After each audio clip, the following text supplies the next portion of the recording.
কিছু শিট নিয়েছি, মিক্সিতে পেস্ট করে নেব। পোস্ত, সাদা তিল, চালমগজ, কাজু বাদাম,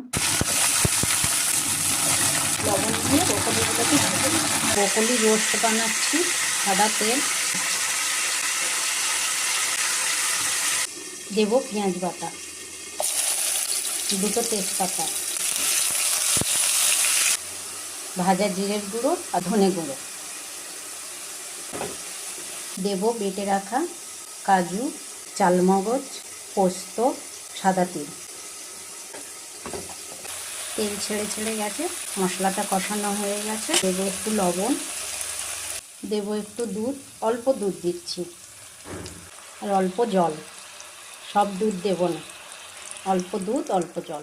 ভেজে রাখা ব্রোকলির রোস্ট হচ্ছে। দেব একটু কাঁচা লঙ্কা, গোলমরিচ গুঁড়ো, অল্প একটু চিনি, আর দেব গরম মশলা আর জিরে বাটা।